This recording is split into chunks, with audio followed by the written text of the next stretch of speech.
2022. We are super delighted to have Klaus Desmet from Southern Methodist University give today's talk. And Klaus is exactly the kind of speaker that fits into this seminar series because his job title is that he is professor and Ruth and Kenneth Altschuler Centennial Interdisciplinary Professor. So he is not just a professor, but an interdisciplinary professor, which is amazing. And he will be talking about gender gap and preferences, which is a paper that brings together, obviously, economics, but also big data methods. So you have 1 hour, Klaus, and we are delighted to have you. Welcome. Thank you, Sasha, for the nice presentation. It just occurred to me that over here it's still the 7th of March, but over there in Australia it's the 8th of March, and as you may know, it's International Women's Day. So this may be hopefully an appropriate way to celebrate International Women's Day today. Okay, so I will be talking about the gender gap in preferences, and so the question we entertain in this paper is: do gender differences in preferences get attenuated, or do they get accentuated in more gender equal societies? So your intuition might tell you that, when men and women have more equal opportunities and get more equal access to resources, that they also should converge in terms of their preferences and in terms of their interests. And in fact, that is precisely what social role theory would predict. It says that in more gender equal societies, gender stereotypes, gender norms get eroded, and when that happens, men and women become more similar in their preferences. However, we know from other work that that intuition is not always true, is not always correct. So for example, it's well known that the gender gap in engineering, for example, tends to be particularly high in some of the world's most gender equal societies, such as Sweden and Finland. And that's actually a phenomenon that some people refer to as the gender equality paradox. Now, that of course need not be a paradox. In fact, evolutionary psychology says that gender equality, so more gender equal societies, are societies that facilitate the expression of innate preferences, and as such, they may actually widen or increase the difference between men and women. So that's sort of the general question we want to explore here. And until now, most of the literature on this issue has focused on very, very specific interests or preferences. So, for instance, people might be interested in the interest in studying mathematics, or the interest in studying biology or engineering, or the interest in getting a job in finance. So very, very narrow specific interests, and no one has really attempted to sort of look at what we might want to call the universe of interests. I mean, that sounds a little bit pompous, but what we're going to try to do in this paper is we will try to look at this question very comprehensively by looking at 45,000 Facebook interests and the difference in gender across countries, to see whether we can learn something more general about this very interesting question. So that's what we will attempt in this paper. In terms of related literature, there's three very brief things I might want to mention. One is there is a literature in psychology, sociology, and economics that looks, as I said, at gender differences in gender equal societies, but looking at very, very specific aspects of people's interests or people's preferences. There's also an experimental literature that tries to look at this whole debate of nature versus nurture, right? So you might say, why do women and men differ in their attitudes towards risk or towards competition? And so, this whole nature versus nurture debate looms large there in the background. And then lastly, bringing it a little bit closer to what might be of interest to economics is this question, hey, why should we, say as economists, care about gender differences and preferences? Well, we might want to care if we think, for instance, about how individuals or households or societies make choices. Let me give you a simple example. Suppose that men and women had identical preferences, then you might not worry too much about who's sitting in the national parliament, right? Because that would reflect anyway the preferences of society, versus a situation where men and women have different preferences about how they want to organize society. Then you might want to pursue a more equitable sort of 50-50 representation in parliament. So the idea of saying, why do gender differences matter? Well, they do matter definitely if we think about collective choices. And the same, of course, applies if you look at, for instance, within household decisions. Okay, so let me start out then. If there's no questions, let me start briefly by talking a little bit about the data. Given that I believe a lot of you are interested in big data, I want to spend some time on this rather than jump directly into the analysis. Okay, so Facebook data, right? So Facebook assigns interests to its almost 3 billion users, right? So if you have a Facebook profile, you can actually, if you have a Facebook account, you can actually check for the interests that Facebook has assigned to you, and you can decide for yourself whether they've done a good job or not. But the way they assign interest to users is not just based on what you explicitly like. It's much broader than that. It's also based on what you click on what you share, on what you read, on what you download, and actually not just on its own platform, but also on about 30% of the world's web pages, which are the web pages where Facebook has some type of presence. In addition, it doesn't only base its interests on your online activity. It also actually knows quite a bit about your offline activity, as long as you're not far away from a mobile device that tracks your GPS location. So for instance, if you're somebody who likes to run on the beach in Australia, and you take your phone with you and you use an app that tracks your GPS, and that app is somehow connected to Facebook, then Facebook will probably know that you're somebody who likes jogging, right? Even though you've never read anything about jogging on the web.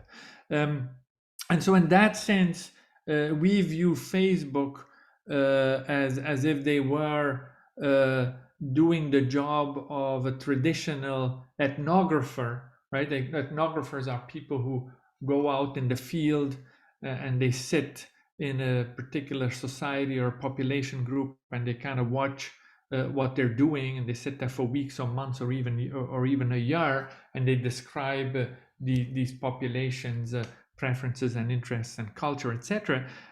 Here, Facebook is doing something similar. It's peering into the lives of all its users.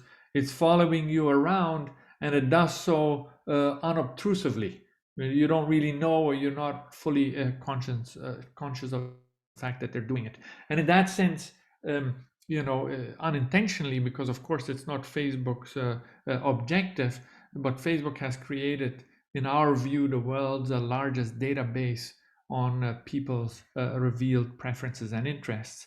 And in that sense, it's a real gold mine for social scientists.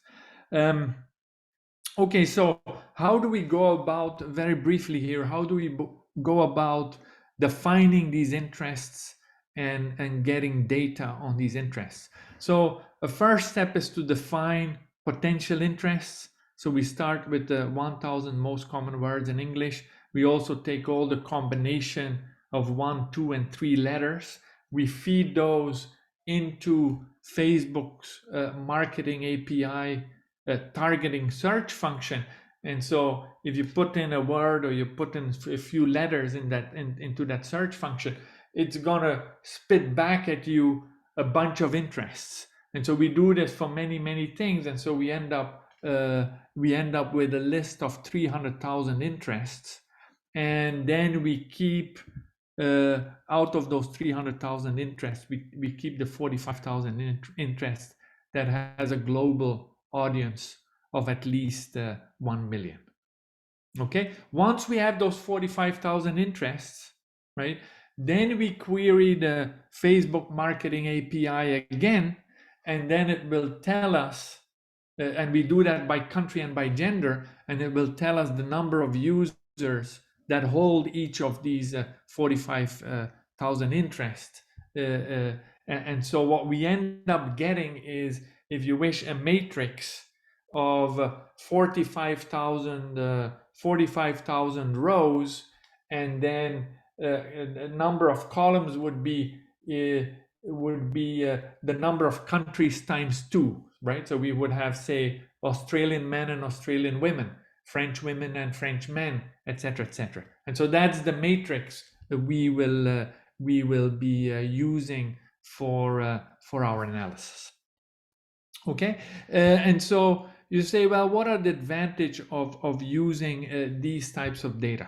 Well, in our view, Klaus? yes. Just when you do this, entering 2 or 3 letter combinations, you do that because you don't know what labels Facebook has. So you find out by that's right. You didn't talk to any Facebook person what their classification is, right? So you back it out. Sorry. Yeah. I mean, they have many. I mean, as I said, we get 300,000 interests. I mean, there's more than that, right? And so yes, you're right. That's the reason why we did it this way.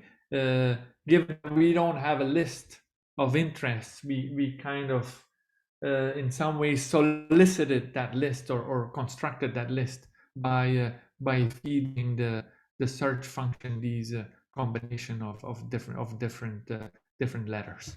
That's exactly right. Okay, so what are the advantages of these Facebook data? One is, of course, that it's a very comprehensive and inclusive set of interests. And we view it as a sort of revealed preference bottom-up approach, meaning we're getting a measure of whatever interests people, rather than saying, I'm the social scientist and I'm going to make up my own lists, right? And so in that own list that we would make up, for example, there may be certain biases, such as, for example, we would put a lot of weight on serious issues, maybe spirituality and this and that, but we would maybe pay very little importance to things that sound a little bit more trivial, like food, drink, sports, but these are things that occupy a lot of people's time. And so we just we try not to have any prejudice. We don't sort of take any ex-ante view. We just say whatever interests people, that's what's going to be in our set of interests. Other advantages, of course, is that this approach is scalable, and that there's no privacy issues involved, right? Because everything is measured at the level of population groups rather than at the level of individuals. There's one question in the yeah, chat that yeah. I'll read out. Is there any hierarchy in the Facebook interest taxonomy? So there are, so there's, yeah, I mean, there's no explicit hierarchy, but you could, of course, try to find a hierarchy like that. What they do have is each interest, they match it to what they call macro categories, and I'll say something about that later. So for example, one macro category could be food and drinks. Another macro category could be family and relationships, right? And so there's about 15. All their interests are classified into 15 macro categories. But that's kind of the extent to which they themselves have a hierarchy. Is there another question? There's another one, Marina. Marina, yes. Yeah, so I'm just wondering what the source is again of this data. I was just Googling it, and is it the ones, the interests you find under ad preferences? Say again? So where do I find this data for me? I was just Googling it, how to view my interests on Facebook. Is it under ad preferences? Oh, like when you look into your own profile? Because you say that Facebook, this is something that Facebook collects and determines itself. It's not what I like myself, but Facebook collects it itself based on yeah. I don't know exactly. I mean, I did it at some point myself, but I forgot. But there's somewhere in your profile where you will see sort of a list of interests. But I'm not. I because if this is the stuff that Facebook collects itself for advertising, and it sounds like this is what it is. So for me, for example, there's a list of 4 interests, and it contains, for example, parenting and pets. And I don't have kids and I don't have pets. So I was wondering whether you have any sort of information on what the source of Facebook is, like based on which activity they collect these interests, because there could be some sort of selection. Yeah, I'll talk about this now in a second here, actually. Yeah, I will talk about this actually right here on the next slide. I'm not sure because I mean, I think that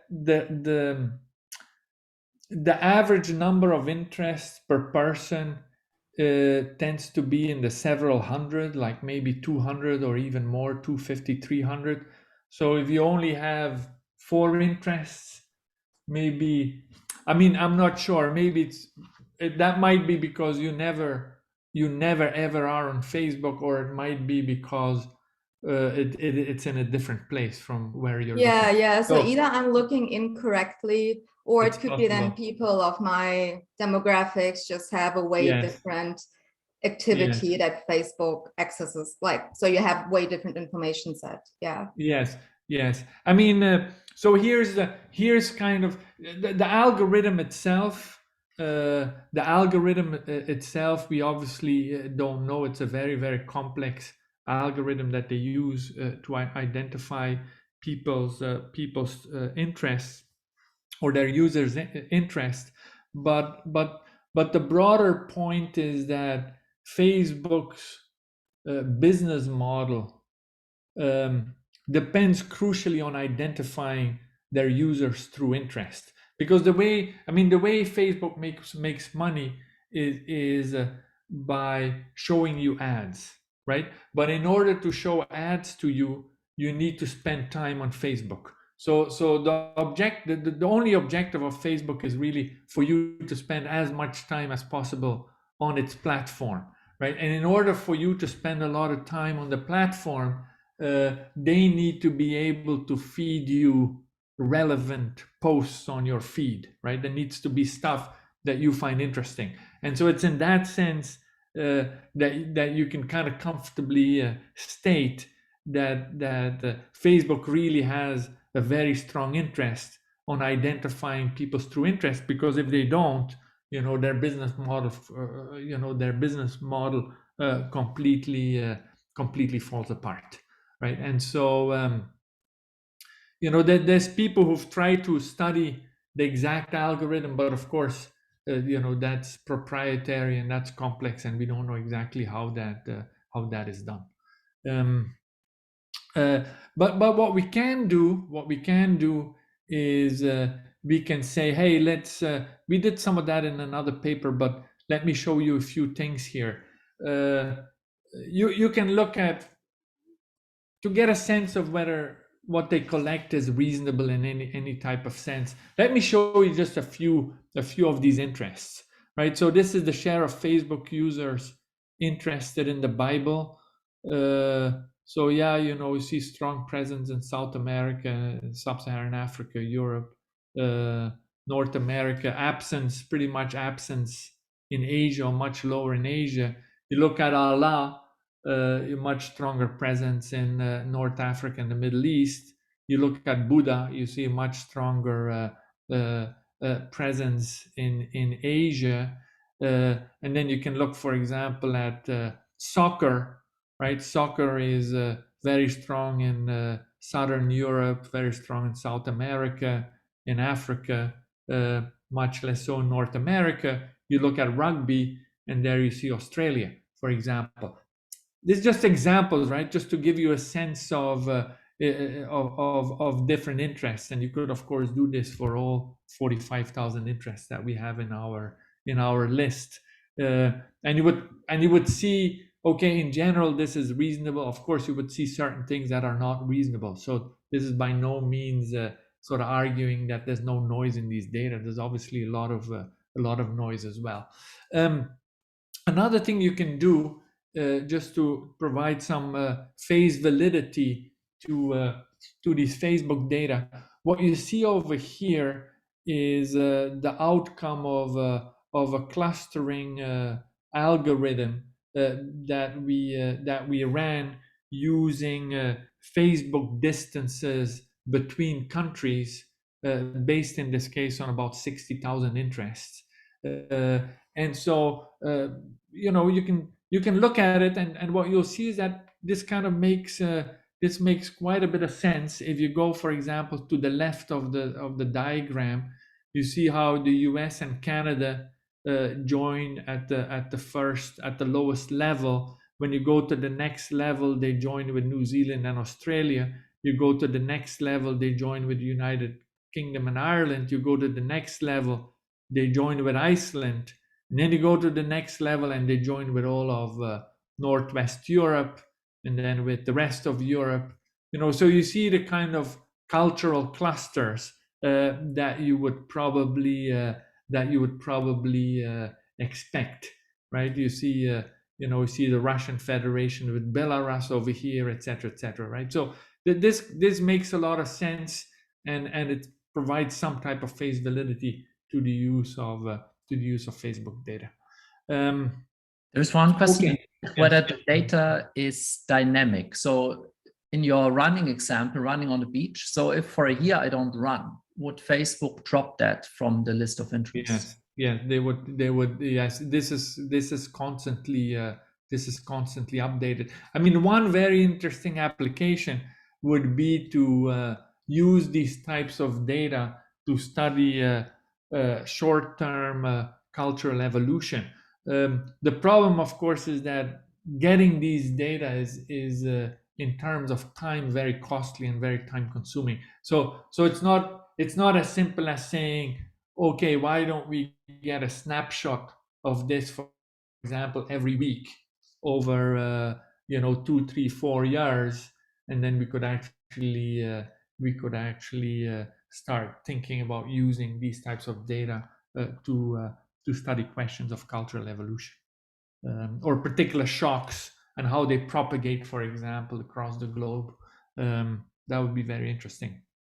Okay, so back to the paper and measurement. So we have two gender groups here, men and women, M and W. We have Facebook interests, I, that run from 1 to say 45,000. Then we can define a vector of interest frequencies for women in country C. We can do the same thing for men in country C, and then we calculate the cosine distance between the interest vector of men and the interest vector of women in country C, and that's going to be our measure of how different men and women are in their preferences or in their interests in that particular country. The cosine distance, as you know, is between 0 and 1. Average within country distance between men and women is 0.08. As a benchmark, if you want to compare that to the average distance between countries, that's about 0.25. Yes, somebody's asking in the chat about Japan. Yes, Japan is an interesting case. When there's not a lot of countries that they can join, they end up being a little bit of an outlier, and they end up joining someone in the diagram. And yes, Japan shows up a little bit as an outlier. If we do this with more countries, with 225 countries, then Japan is no longer an outlier. But yeah, that's an interesting question. Okay, so these are the gender differences in Facebook interests around the world. Darker means bigger differences, lighter, smaller differences. There's a few countries missing. That's because we're actually in our baseline exercise are looking at countries that have at least 25% Facebook penetration. So China, for example, is out. Okay, then gender equality. How do we measure gender equality? We use the World Economic Forum's Gender Gap Index. This is an index that looks at the gender gap in access to resources and access to opportunity, right? So it's not about the overall opportunity or the overall access that, say, women have.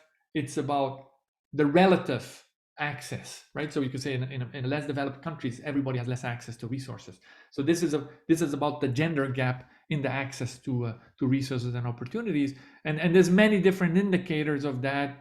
Female labor force participation relative to male, female earned income relative to male, sex ratio at birth, share of females with seats in parliament, gender difference in healthy life expectancy, etc.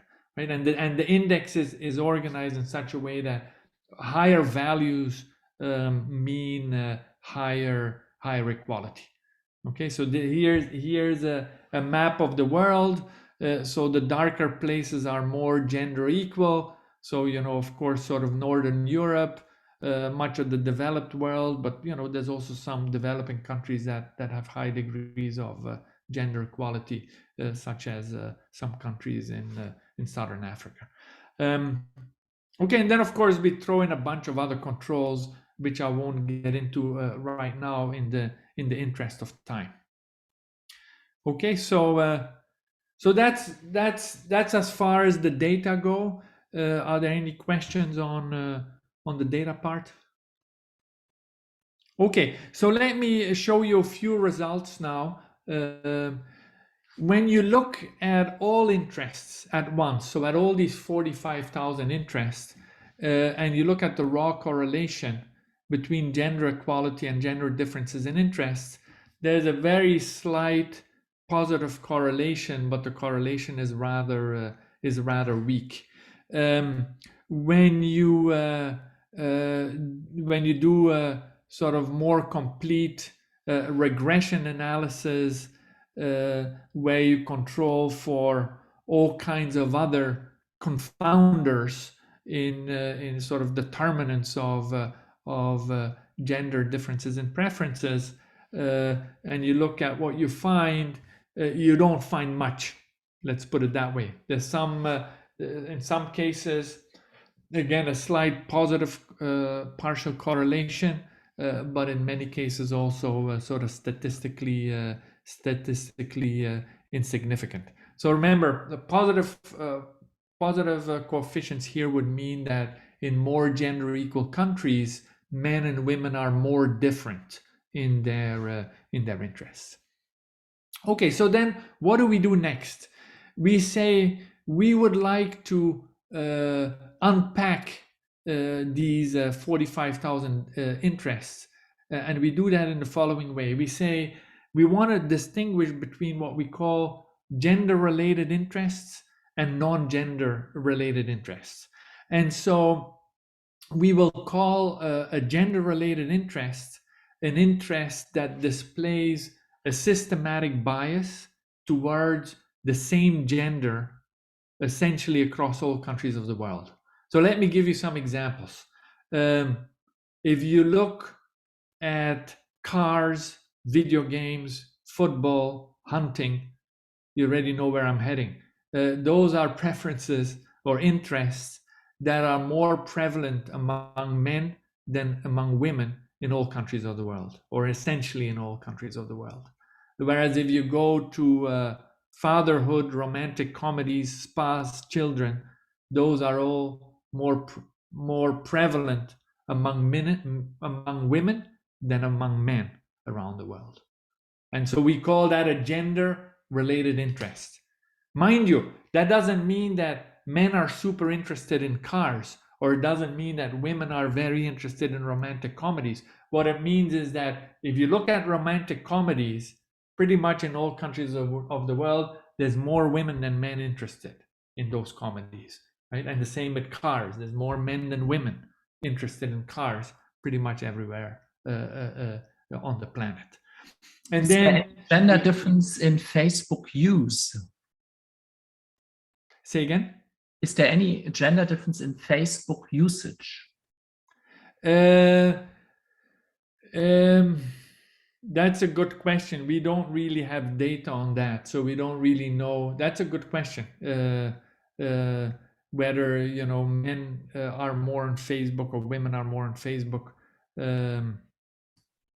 Yeah, I don't know. I don't know the answer now, and I don't know whether there's there would be a systematic difference across countries, but that would be interesting.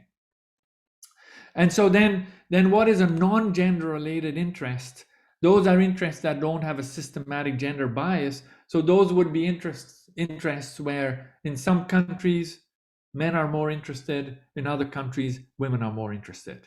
Okay, so a few examples: blood donation is one, traveling is another, positive attitude quotes, that's one of these 45,000 interests, that's another. So these are interests that don't really display a particular gender bias. And so once we make that distinction between gender related and non-gender related interests, we find something very, very interesting, which is what I'm going to show you on the next slide.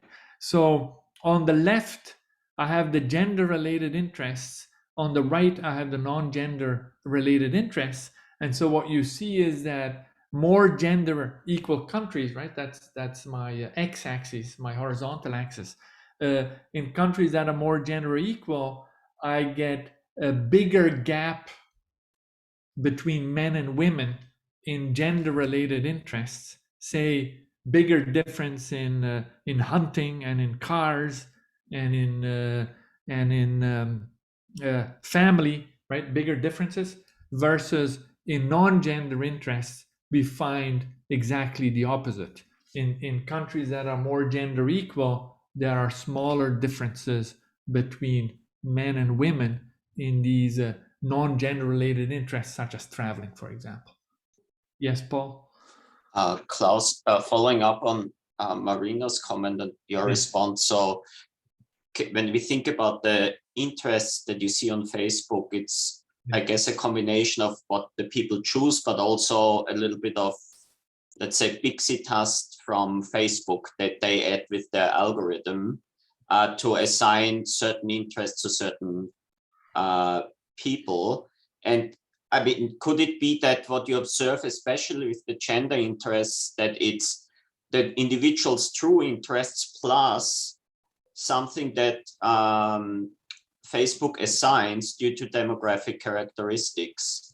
So, and then amplifies the gap. And so what you observe now is, for example, it could be given that Facebook has in its mind that they want to sell things.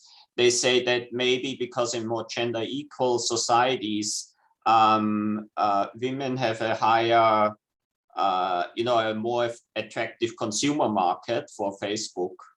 And thereby these things are even more amplified than in less equal societies. Yeah, so I mean that's of course a good question.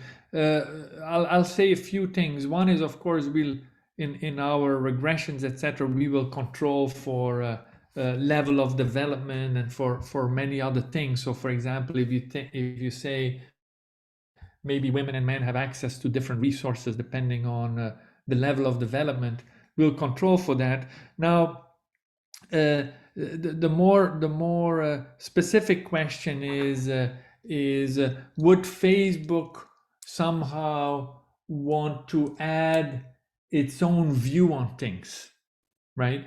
I mean, what we believe, and from having talked with different people who understand social media platforms, their view is that Facebook would not really have an interest in distorting things, for the simple reason that, as I said initially, they have an interest in you spending time on the platform. So them feeding you stuff that doesn't really align with what is your true interest would be a money losing proposition for them, right? Because at the end, that would make you spend less time on Facebook, and at the end, that would not be a good thing for them. So, for instance, if I'm male and I have no interest whatsoever in cars, it would be a mistake on the part of Facebook to keep showing me stuff related to cars, right? So that's kind of what we that's kind of what we can say, because you see, they're not interested in selling you a particular thing. This is different from, say, suppose I'm a company and I want to sell you soap. Well, then I'm going to try to distort things as much as possible to convince you that soap is the best thing. But they don't really have an agenda of, they're not selling stuff to you. They're just providing their platform for anyone else to advertise.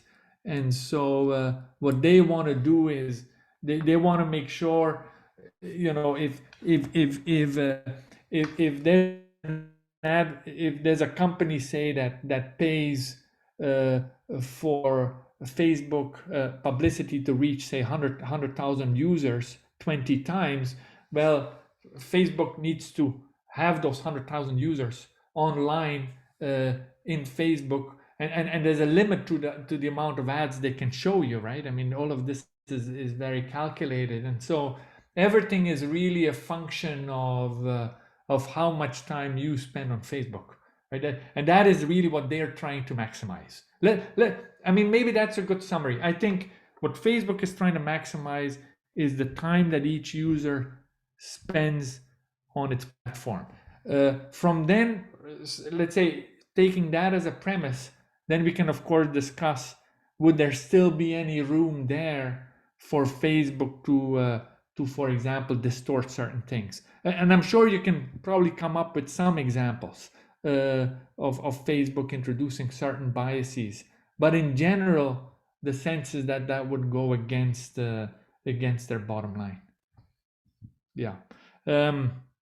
Okay, so So you can do this. You can then of course run these separate regressions, controlling for all kinds of stuff, and we pretty much find the same result, right? More gender equal societies have bigger differences between men and women in gender specific or gender related interests, and smaller differences in non-gender related interests.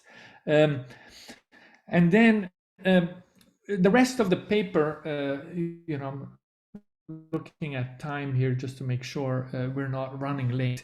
But on the rest of the paper, we do a lot of additional exercises trying to see how robust that finding is. And so one thing we do, for instance, is we use singular value decomposition, which is very similar to principal component analysis, to reduce the dimensionality of the interest space and to focus sort of on the main latent preference dimensions, and do our calculations with those main preference dimensions, rather than for entire space of 45,000 interests.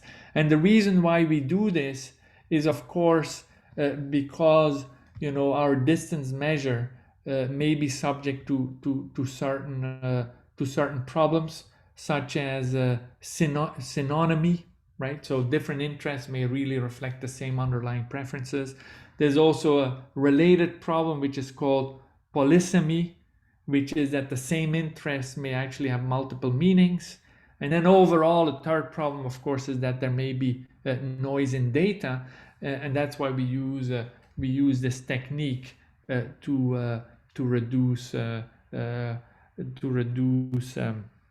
dimensionality of the problem, and the use of singular value decomposition comes actually out of the literature on text classification and information retrieval, and that literature actually deals with a very similar problem to ours, which is in text classification.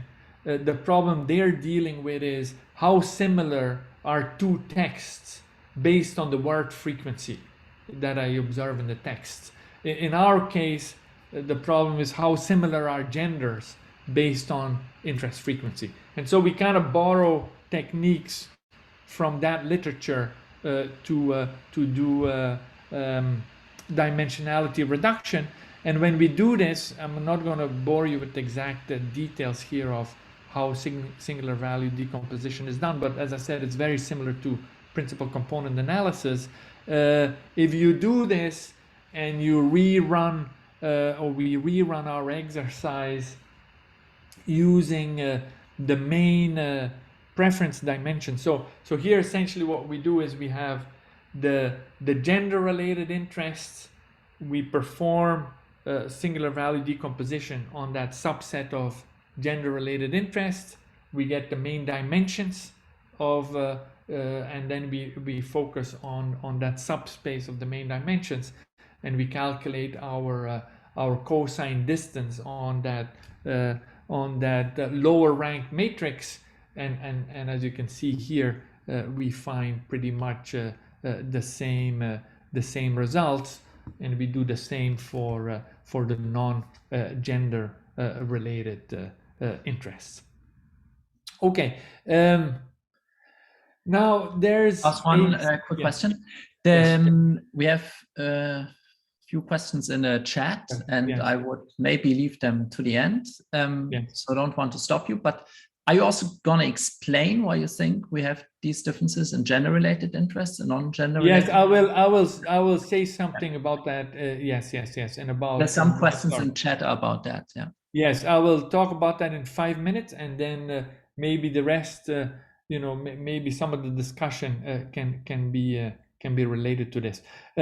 So a second thing we do with singular value decomposition is we use singular value decomposition as an alternative way of defining gender and non-gender dimensions. So essentially what we do is we take the entire interest space, right, we look at the main dimensions within that interest space, and then we position men and women along each one of these dimensions for each country, and that allows us to say, let me show this to you. This allows us to say that certain dimensions of the subspace are gender related and others are non-gender related. One question I had, do I actually have an entire hour to speak, or did I have 45 minutes? Well, we try to, yeah, you should be done by 11, so in 10 minutes. Yes. Okay. Well, let me actually then, because I agree that the discussion about why are we finding what we are finding may actually be a little more interesting than showing you all the other things we've done to sort of feel comfortable with our empirical findings. So I'm in the interest of time, I'm gonna skip these few slides here. By the way, there's one maybe thing here that I also wanted to show you. We're able to sort of identify sort of most masculine, most feminine interests, and there's an appendix in the paper that has the 500 most masculine and 500 most feminine interests. If you look at that appendix, or if you look at this slide, a lot of you may end up being a little bit depressed, but that's what comes out of the analysis, right? So again, men are very interested in sports and in cars and in things like that, and then women are more interested in food and shopping and fashion, but also in things like family relationships, etc., etc.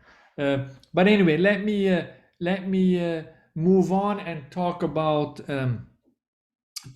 possible explanations. So I just wanted to go back to these two theories that I mentioned to you on the first slide. So one is evolutionary psychology, and recall that evolutionary psychology essentially says in more gender equal societies, everybody can express themselves freely, and we can all kind of live up to our innate predispositions.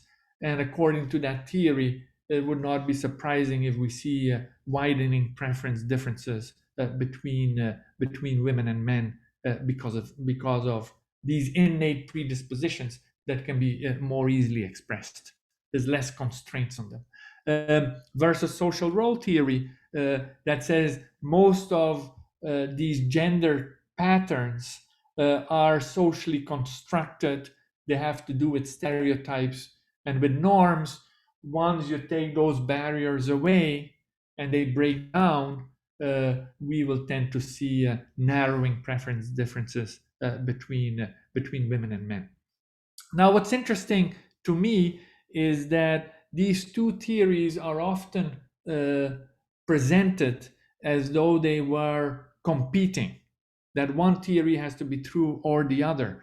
But of course, in principle, if you read it the way I'm reading it here, both theories might very well be right, because they apply, if you wish, to different interests or to different preferences. So evolutionary psychology applies to innate preferences or interests, where social role theory applies to socially constructed preferences or interests.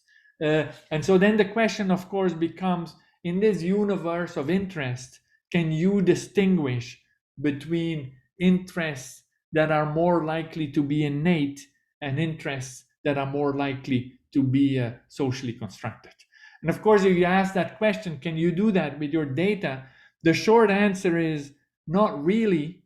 However, we can say a few things, we can kind of speculate about a few things that might help our thinking.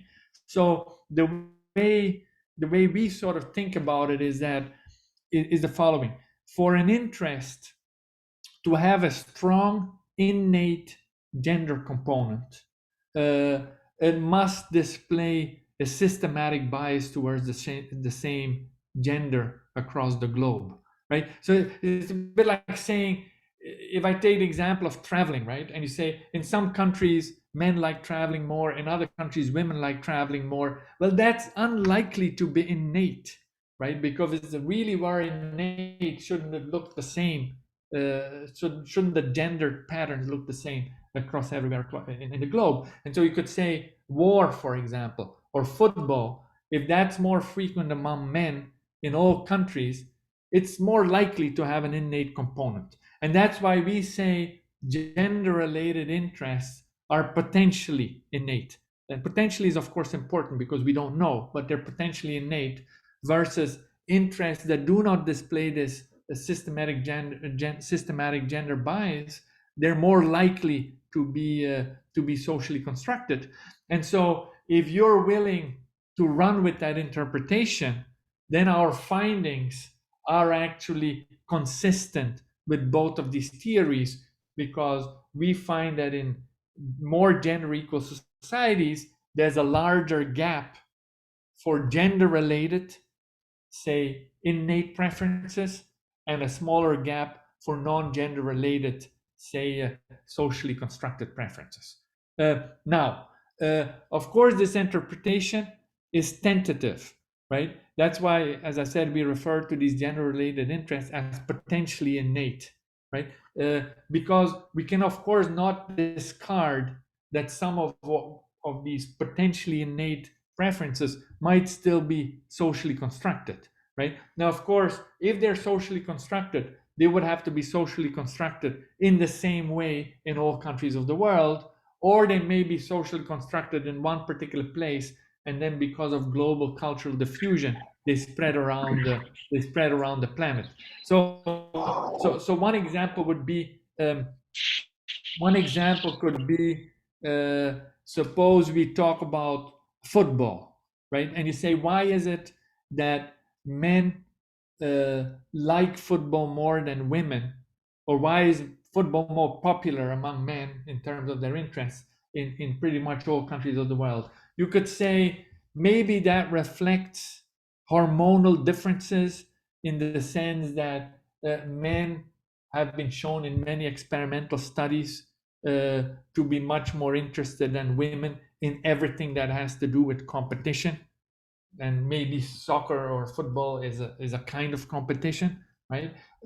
Or it could also be socially constructed, right? You could say, well, soccer was invented in England. England was the empire at the time. It spread across the globe. It became popular everywhere. And because in England it was popular amongst men, it became popular amongst men in all countries of the world. So that's an example where, yes, you could come up with a story that has an innate component, maybe related to the difference in interest in competition between males and females, but it could also be socially constructed, right? And so that's why we need to be a little bit careful with our interpretation. Another reason why we need to be careful is that in this whole debate of nature versus nurture, often there is this idea that, well, if it's nature, then there's some type of biological determinism. Careful here, because there's, of course, a lot of gender norms that may have a sort of nature origin. So, for instance, division of labor, more sort of jobs that required in the past more physical strength were more done by men than by women. Maybe technology has eroded that sort of physical difference, but because of nurture and because of gender norms, these differences persist over time. And so now we would then, in that example, right, we would be in a situation where, yes, the difference in sort of the division of labor, there may be an innate origin, but the division today is no longer subject to that biological constraint, and so it's no longer subject to biological determinism. Okay, so I'm close to finishing here. There's some discussion about causality, and there's some other things we do here. We we look at differences between young and old, etc., etc. But let me take my last 2 minutes to wrap up. I've used, as I said, all these Facebook interests. We've shown larger gender gaps in gender-related interests or preferences, and smaller gender gaps in non-gender-related interests or preferences. One way of interpreting it is that these findings are able to kind of reconcile evolutionary psychology and social role theory, again subject to being cautious in the interpretation, because we don't have any foolproof way of discussing which interests are innate and which aren't. And then lastly, you could of course also ask yourself the question, are there any policy implications of what you found or of your results? Well, not directly, but of course there is a very fascinating literature on sort of equality between genders, and literature on the usefulness or non-usefulness of gender quotas, etc., etc.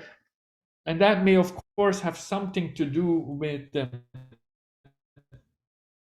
this discussion on preferences, right? So one thing to say is, you know, having equal access to opportunities and having equal access to resources, that will always be a good thing, right? Because that just improves the allocation of talent. It's going to be good for the individuals involved. It's going to be good for the society overall. But if you say, what about stricter gender quotas, say 50-50, is that something we should pursue, for instance, across professions? Should it be the case that we should aim to have 50% medical doctors female, 50% medical doctors male, and 50% female engineers and 50% male engineers?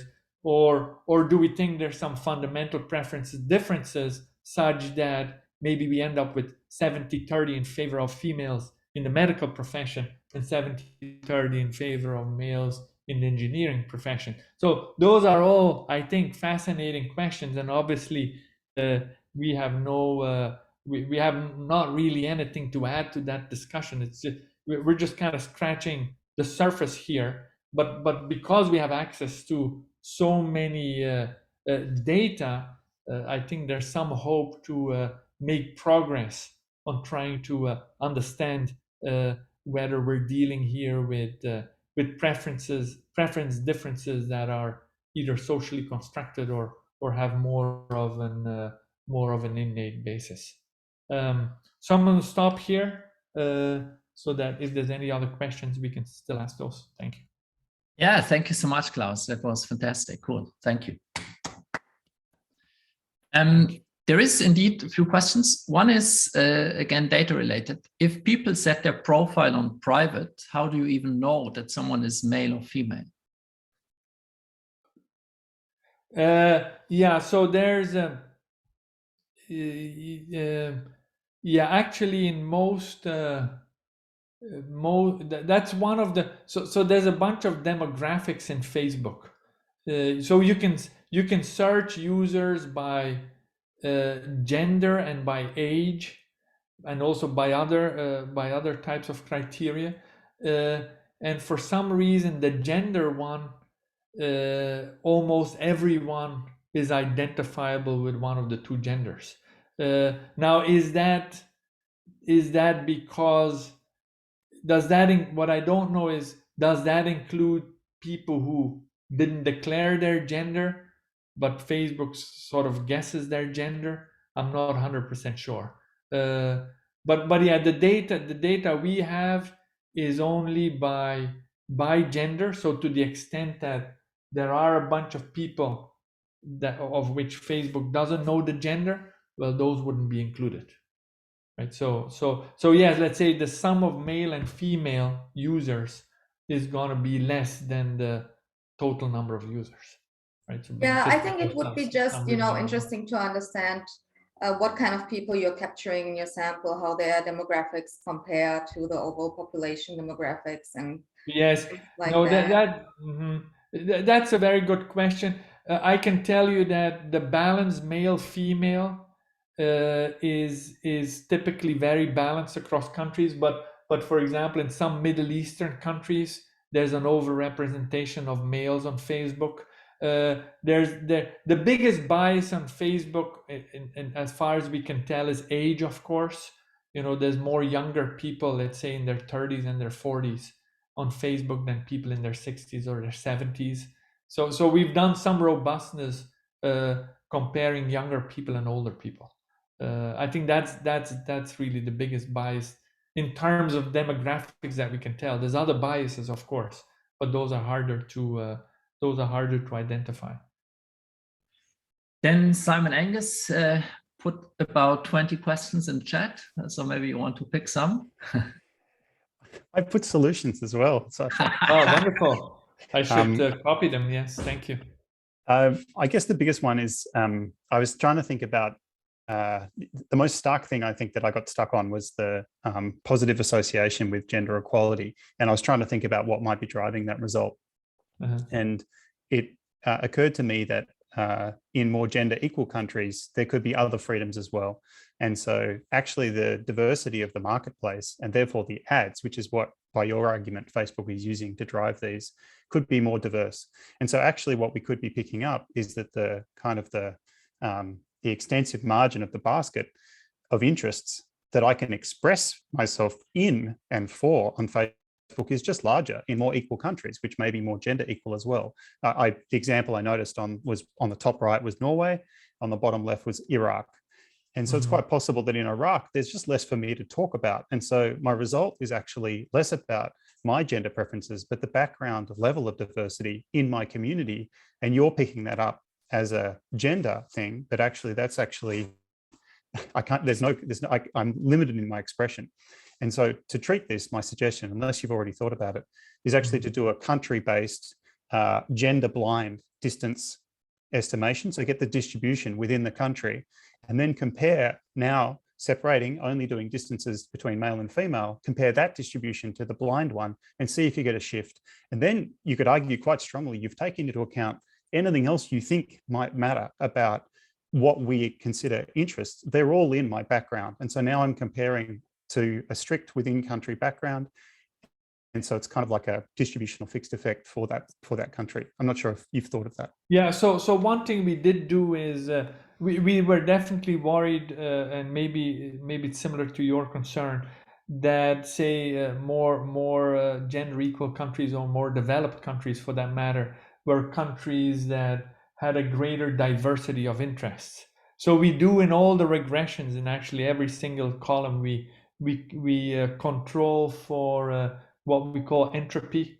So this is a measure of the diversity of interests in each country, right? So that we've done precisely for the reason that you expressed. Another thing that we've done is that across different countries and also sometimes across different genders, the average number of interests is also different, right? And so we've normalized that. So everything is relative to the average number of interests. So if I have countries where the population or the Facebook users say on average have 300 interests each, and other countries where they only have 200, we've normalized all of that to make sure that the results are not driven by those types of concerns. That's good. The only residual thing I think is then if there's freedoms around what the market can actually provide or sell on Facebook. So Iraq might have, although that you've controlled for entropy, there may be something around the actual basket of goods or advertising that's going on, and they know that there's more males on, so they, are maybe more expressive in that area. So I guess some sort of way of understanding the controls on the market would also be helpful. I mean, there's one thing that's maybe interesting for you to know as well is that there is a difference between the algorithm that defines people's interests and what they call the ad delivery algorithm. So there's actually a few papers that have shown that there are biases in the ad delivery algorithm. So what that means is I may identify the interests of each user, but then there may be an ad campaign for a particular type of product where the company says, I want to send this to people living, say, in Baghdad, right, to give an example. But then Facebook decides to send it more frequently to men than to women, even though the company didn't put gender as a sort of as a criterion for the ad campaign, right? So in advertising, there are definitely some biases relative to the actual identification of people's interests. So and that's driven. So on the one hand, Facebook wants to show you interesting stuff, not just ads, right? Other interesting stuff. But then when they show you ads, they want you to engage with the ad, right? And so they may have some additional information that says these types of people are more likely to engage with this type of ad, and they would actually use that type of information in their ad delivery. So yeah, but thank you, that's very useful. Thank you so much. I've scrolled through the chat to see whether there is overlapping questions, and I think we've covered pretty much everything. Let me just pick one last, and then we have to wrap up, which was by QA, who asked whether different topics of interest may have different distances. For instance, blue and red are naturally close because they are both colors, whereas blue versus existentialism is two very distinct categories. But in your weighting scheme, you don't seem to take account of that. That's the question. Yeah. So I think I'm not sure if what I'm going to say addresses the question, but I think that's why we're doing this singular value decomposition, right? We're trying to look also at the main dimensions precisely because of that. Because you could say, look, if people who like spaghetti also like pizza, well, those two are closely related. I mean, that would be all, if you wish, on the same dimension. And so you do in some ways you look at the main dimensions to get rid of to sort of not to put more weight on all these kind of interests that are either synonymous or highly correlated. So yeah, that's why, yes, I agree. It's kind of with big data, sometimes there's a bit this type of discussion, right? They say, oh, fantastic, 45,000 interests. Maybe we can call that big data, right? But is that really 45,000, or is there a lot of stuff repeated? So that if I look at the true underlying dimensions, for example, in singular value decomposition, we do a lot of stuff with 8 or 9 dimensions, right? So these 45,000 get actually distilled into 8 or 9 main dimensions, because you also need to understand the whole correlation structure between all these interests. Thank you so much again, Klaus. What stuck with me is really this label, and I think it is opening a door in the thinking of many who have listened to you, is that Facebook is a real-time ethnographic atlas. And I think you're right, people have used it more to study how Facebook influences outcomes, or how Facebook is also a network data set. But your idea of calling it an ethnographic atlas, I think, is a game changer. Yeah. Fantastic. Thank you so much. Thank you so much. Well, have a nice rest of your day over there. Yeah. Thank you.